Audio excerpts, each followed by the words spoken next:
মাথাটাকে হাঁটুর ভিতরে গেড়ে দিয়ে তিনি বসলেন। ওই ইহুদি দূরে চলে যায়। অনেক দূর পরে যখন যে বসলেন, মায়ার নবী বললেন, ও শোনো, এদিকে এসো। তুমি কেন ইহুদিকে মারলে? কিসের জন্য মেরেছ? ইহুদিকে যাও, তুমি 100 গান টাকা তুমি দিয়ে দাও, আর মারের বদলায় 5 কিলো তাকে খেজুর দিয়ে দাও। বিশ্ব নবী কত যখন বলা, ইহুদি মনে মনে করলেন, হারাইনি তো তিনি তো দয়ার নবী, মায়ার নবী, ইনি তো আব্দুল্লাহ লাল, ইনি তো মরুর দুলাল, ইনি তো আমিনার লাল, ইনি তো জনাবে মুহাম্মদুর রাসূলুল্লাহ সাল্লাল্লাহু আলাইহি ওয়াসাল্লাম। বিশ্ব নবীর কাছে ইহুদি ছুটতে ছুটতে এসে বলেন, ইয়া রাসূলুল্লাহ, নবী গো, ইয়া রাসূলুল্লাহ, আপনি আমাকে ক্ষমা করে দিন, মাফ করে দিন। আল্লাহ নবীকে বললেন, ইয়া রাসূলুল্লাহ, আমি বড় অন্যায় করে ফেলেছি, বড় ভুল করে ফেলেছি। আল্লাহ রাসূল বলে, ভাই রে, তোমার টাকার অভাব আছে, তুমি আমাকে কেন বললে না? তুমি তো 15 দিনের জন্য আমানত রেখেছিলে, 5 দিন হয়ে গেল, তোমার টাকার প্রয়োজন ছিল আমার কাছে, তুমি চেয়ে নিতে পারতে, কিন্তু তুমি বলো কিসের জন্য আমার কাছে তুমি এরকম ব্যবহার করলে? ওই ইহুদি বলেন, ইয়া রাসূলুল্লাহ, ও আল্লাহর নবী, আমি আপনার উম্মত না। বলে, তুমি কার উম্মত? বলে, আমি ঈসা নবী আলাইহিস সালামের জামানার উম্মত। ওগো নবী, আমি কিতাবের ভিতরে দেখেছিলাম, তওরাত, জবর, ইনজিলের ভিতরে এমন একজন নবীর আবির্ভাব দুনিয়ার জমিনে হবে, যার চেহারা হবে অতি সুন্দর, দেখতে অতি সুন্দর, তার চেহারা এরকম হবে যাকে দেখতে ভালো লাগবে, মানুষ অন্যায় করলে তাকে ক্ষমা করে দিবে, মাফ করে দিবে। ওগো নবী, আপনি আমাকে ক্ষমা করে দিন, মাফ করে দিন। আল্লাহ নবী তাকে ক্ষমা করে দিলেন, মাফ করে দিলেন। ওই ইহুদি বিশ্ব নবীর হাত খানা ধরে বললেন, ইয়া রাসূলুল্লাহ, নবী গো, আপনি আমাকে কলমা পড়ে মুসলমান আপনি বানিয়ে নিন। এ মুসলমান দরদি, ইসলাম তো কোনো বাড়ির দ্বারাই হয় না, ইসলামের বাড়ির দ্বারাই হয় না। ইসলাম কলমা, আপনার কাউকে জবরদস্তি করা হয় না, কাউকে জোর করে কলমা বানানো হয় না, কাউকে জোর করে মুসলমান বানানো হয় না। মানুষের সঙ্গে ইসলামের ব্যবহার, আল্লাহ নবীর ব্যবহার, সাহাবাদের ব্যবহার দেখে কাফের, বেঈমান, মুশরিক, ইহুদির দলেরা দলে দলে কলমাওয়ালা হয়ে মুসলমান হয়ে গেছে। বাবা, দলে দলে মুসলমান হয়েছে। তারা কিসের দেখে? ইসলামের আখলাক, চরিত্র, ব্যবহার দেখে, কলমার ব্যবহার দেখে।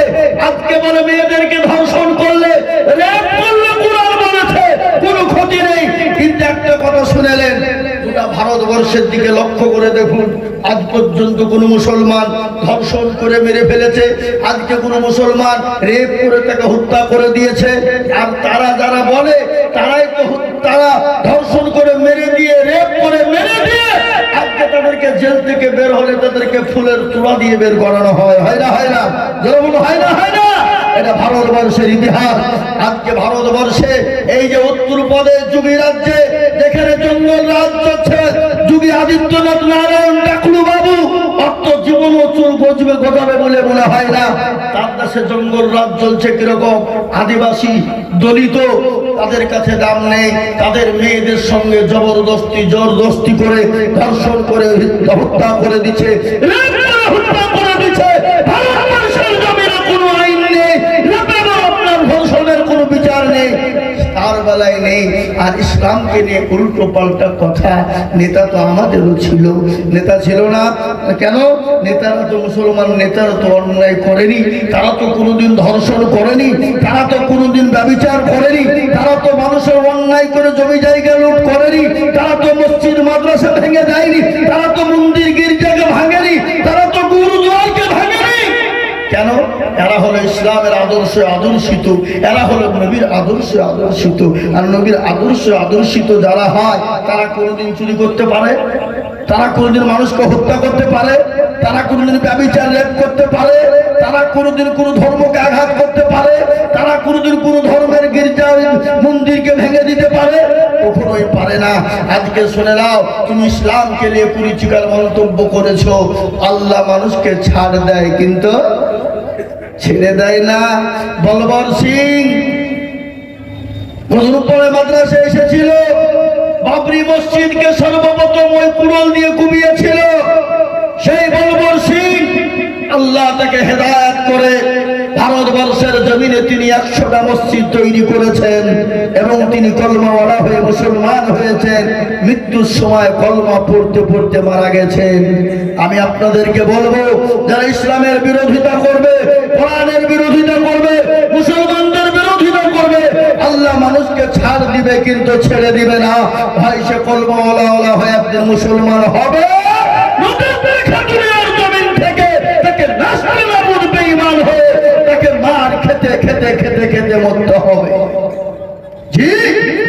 মুসলমানদের নেতা ছিল না। নেতা কাকে বলে? আজকে দুদিনের পাওয়ার পেয়েছো, চেয়ার পেয়েছো, কলম পেয়েছো, মনে করছো সারা জিন্দেগি তোমার চেয়ার থাকবে না, এ চেয়ার তোমার থাকবে না। ফেরাউন ছিল না, নমরুদ, আবু জেহেল, আবু লাহাব, উতবা, সাইবা ছিল না? তারা যখন ধ্বংস হয়ে গেছে, তুমি তো সামান্য চুলের যোগ্য নয়। তুমি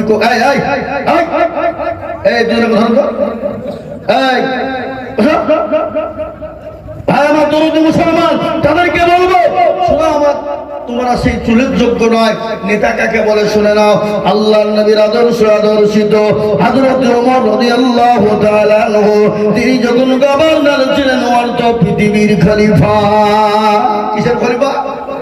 অর্থ পৃথিবীর খলিফা। তিনি বলেন আমিরুল মুমিনিন, খলিফাতুল মুসলিমিন। নেতা কারে বলে শুনেলেন? খালি মুসলমানদের জন্যই তিনি ছুটেননি। ইহুদি, নাসারা, খ্রিস্টান, জৈন, বৌদ্ধ, ডোম, দখল, মুচি, বেতর, বাতি, কল, ভিল, মুচি, মুন্ডা সকলের জন্য তিনি ছুটে যেতেন। একদিন গভীর রজনী হযরত ওমর রাস্তা দিয়ে বেরিয়ে যায়। যেতে নিয়ে কোনো সিকিউরিটি নাই, কোনো বডিগার্ড নাই, কোনো সিকিউরিটি নাই, কোন রকম কোনো বডিগার্ড নাই। নেতা কারে বলে? তিনি বলেন মর্তজাহানের খলিফা, যিনি হলেন আমিরুল মুমিনিন। হে মুসলমান, আমি আপনাদেরকে শুনিয়ে দিই, তিনার কোনো বডিগার্ড নাই, তিনার কোনো রকমের কোনো আপনার কিছুই নাই। আর আমাদের দেশের নেতা আজকাল এরা দুর্নীতিতে ভরা, ঠিক না? বেরিয়ে চলে বলুন। দেশের মেম্বার 4 ডিগ্রি সিকিউরিটি, কয়টা কথা হয় না? 4টে সিকিউরিটি। মেম্বার যদি 4টে হয়, প্রধানের 1টা সিকিউরিটি, ব্লক সভাপতি তার হলো 12টা সিকিউরিটি, এমএলএ এমপির সিকিউরিটির তো শেষ নাই রে বাবা।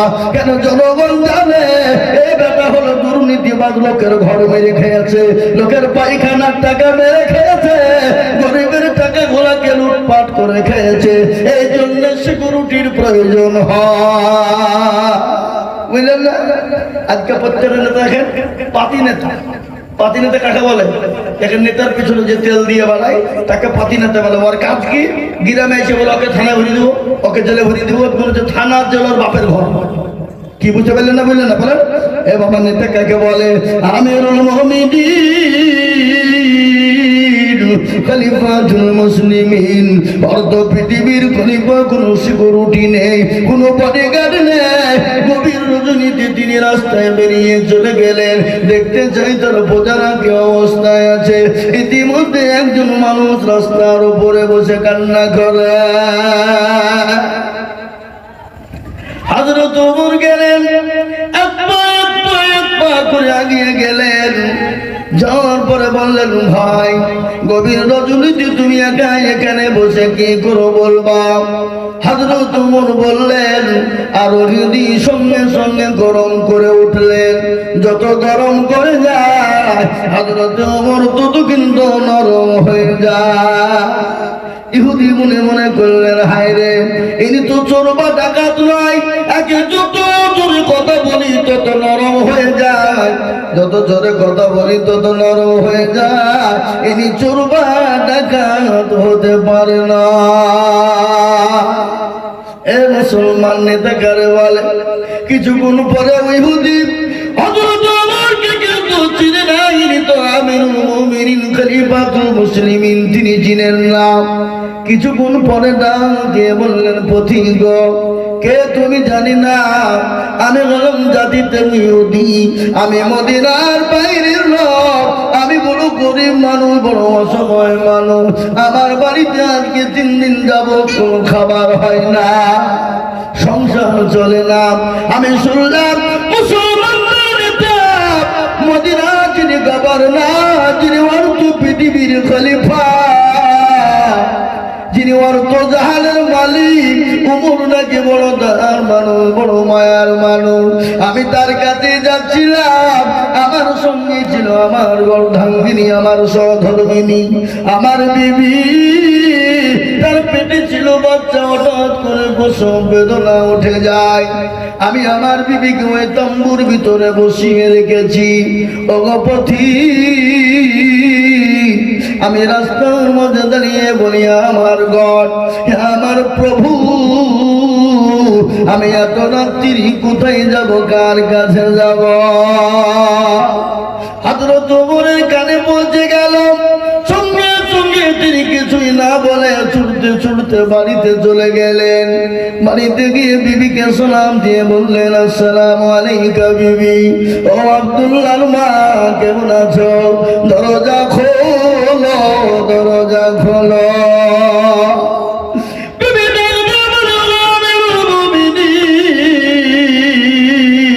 খলিফাতুল মুসলিমিন, দরজা খোলা আছে, আপনি চলে আসুন। সঙ্গে সঙ্গে বিবিকে ডাক দিয়ে বলে, বিবি রে, তুমি কি জান্নাত নিতে চাও? বলে হ্যাঁ। তুমি কি জান্নাত খরিদ করতে চাও? বলে হ্যাঁ। তাহলে এখনই তোমাকে দায়ের কাজ করিতে হবে। দায় বুঝেন না? দায় বুঝেন না? আগে দায়ের প্রয়োজন ছিল, এখন দায়ের প্রয়োজন নাই। এখন তো পেটে যন্ত্রণা হতে দেরি, হসপিটাল নার্সিং হোমে ভর্তি করতে দেরি না। আগে দায় লাগতো না, কিন্তু বাবা মনে কোনো ঘৃণা নাই, মনে কোনো অহংকার নাই, কোনো তাকাব্বর নাই। যিনি অর্থ পৃথিবীর খলিফা, যিনি অর্থ জাহানের খলিফার বিবি, মনে কোনো ঘৃণা নাই, মনে কোনো অহংকার তাকাব্বর নাই। লকড়ি করি আগুন পরিজন যা ছিল সব নিয়ে নিলেন। এ মুসলমান, হযরত ওমর তিনি আসলামকে ডেকে বলে, আসলাম রে, দরজা খোলো, দরজা খোলো। আসলাম দরজাখানা খুলে দিলেন। দরজা যখন খোলা হয়ে গেল, আসলামকে বলে, আসলাম বস্তায় করে তুমি আটা ময়দা যা প্রয়োজন ভরে দাও, খেজুর ভরে দাও। বস্তায় লোড হয়ে গেল। আসলাম বলে, আমিরুল মুমিনিন, আপনার বোঝাটা আমাকে দেন, আমি বহন করে যাই। হযরত ওমর নেতা কারে বলে? নেতা কাকে কয়? তিনি বললেন, আসলাম, আমি যে দৃশ্য কানা দেখেছি, কিয়ামতের দিন আল্লাহ হয়তো আমাকে আসামির কাঠ গড়ে দাঁড় করে দেবে। আসলাম রে, আমার বোঝাটা আমার মাথায় তুলে দাও। আসলাম যখন আমিরুল মুমিনিন হযরত ওমরের মাথায় বোঝা তুলে দিলেন, বিবিকে সঙ্গে করে নিয়ে চলে গেলেন। বিবিকে নিয়ে যাওয়ার পর তাম্বুর ভিতরে ঢুকিয়ে বলেন, বিবি রে, এই তাম্বুর ভিতরে চলে যা। তাম্বুর ভিতরে চলে গেলেন।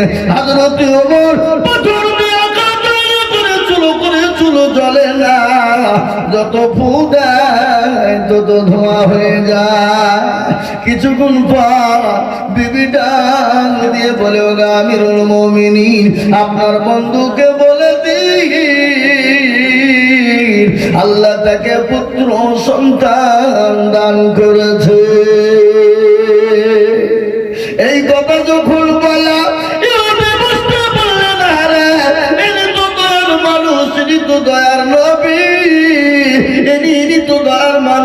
তো দয়ান্ন মানুষ, ইনি তো দয়ালু সেই মানুষটি, ইনি তো সে আমিরুল মুমিনিন, ইনি তো খলিফাতুল মুসলিমিন, ইনি তো খলিফা উমর।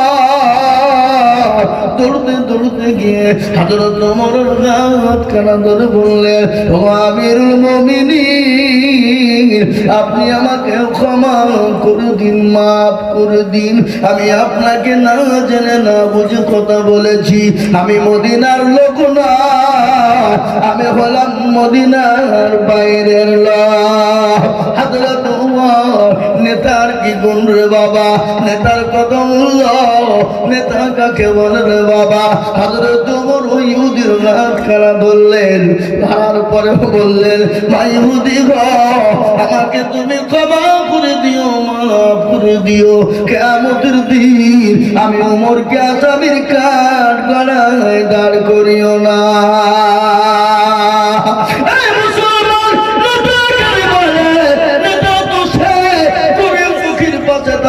অন্য জাতির পাশে থাকবে, সংখ্যালঘুদের পাশে থাকবে, সংখ্যালঘুদের পাশে দাঁড়িয়ে সংখ্যালঘুদেরকে হেফাজত করবে। আর আমাদের দেশের নেতারা সংখ্যালঘুদের ওপর অত্যাচার করে, সংখ্যালঘুদের ধর্মের ওপর অত্যাচার করে, সংখ্যালঘুদের মসজিদ মাদ্রাসা গুলা ভেঙে দেয়। নেতা শুনেলেন একটা ঘটনা মনে পড়ে গেল। সংখ্যালঘুদেরকে যে মুসলমানরা ঠকায় না তার কারণ শুনেলেন। মুসলমানেরা সংখ্যালঘুদের উপর কোনো অন্যায় অত্যাচার করে না, তার একটা ছোট্ট নমুনা দিল্লির সম্রাট যিনি ছিলেন, যেনার নাম হলো বাদশাহ জাহাঙ্গীর। কি নাম বললাম? জোরে বলুন। সংখ্যালঘুদের উপর কেমন করেছে ব্যবহার, কেমন ব্যবহার করেছে।